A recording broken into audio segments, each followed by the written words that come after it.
नमस्कार शेतकरी बांधवांनो, सर्वप्रथम आपल्या आजच्या व्हिडिओमध्ये मी आपला कृषी मित्र निलेश थोरात आपलं सर्वांचं सहर्ष स्वागत करतो।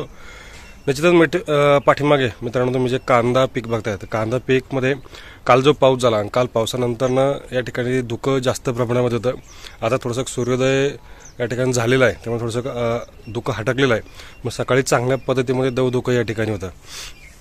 तर कोणती फवारणी करणं गरजेचं आहे, कारण ह्या दवधुक्यावरती येणारा अंतःकरणाचा असेल, करपा आहे, शेंडे करपा म्हणू शकतो, त्याच्यावरती आपल्याला फवारणी करणं गरजेचं आहे। तर आपण ती आजच्या व्हिडिओच्या माध्यमातून आपण जाणून घेणार आहोत।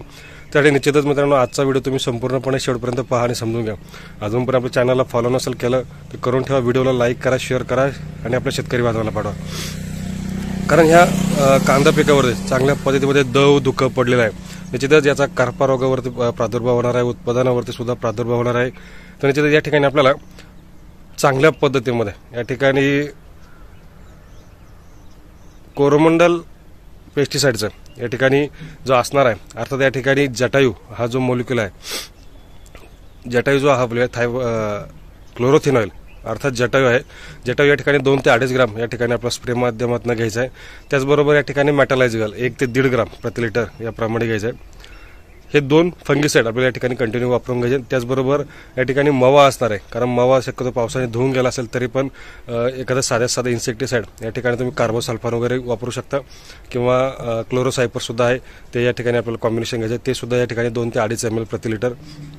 त्याचबरोबर पात्यांची संख्या चांगल्या पद्धतीने वाढली पाहिजे। कॅल्शियम गेल्यानंतर काळोखी येईल, फॉस्फरस गेल्यानंतर फुटव्यांची संख्या वाढेल। तर निश्चितच या ठिकाणी वनिता ॲग्रोचं या ठिकाणी कॅल्विन जे आहे ते आपल्याला या ठिकाणी वापरायचं, ते सुद्धा या ठिकाणी 2 ते 3 ml शक्यतो 3 ml प्रति लिटर याप्रमाणे वापरून घ्या। आणि चौथी गोष्ट जी वापरायची आपल्या स्टिकर, हे 4 कॉम्बिनेशन आपल्याला या ठिकाणी कंपल्सरी वापरून घ्यायचे। एक जो बघितला कीटकनाशक क्लोरोसायपर, दुसरा बघितला बुरशीनाशकमध्ये कॉन्टॅक्ट सिस्टमॅटिकमध्ये जटायू मेटलायझिकलचं कॉम्बिनेशन आहे, तिसरा बघितला या ठिकाणी कॅल्विन आहे जो कॅल्शियम प्लस फॉस्फरस आहे, आणि चौथा वापर आहे जो स्टिकर जो सिलिकॉन बेसमध्ये।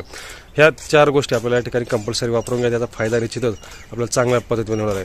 निश्चितच ही माहिती तुम्हाला आवडली असेल अशी अपेक्षा करतो। आवडली असेल तर निश्चित व्हिडिओला लाईक करा, शेअर करा आणि आपल्या शेतकरी बांधवांना पाठवा। धन्यवाद।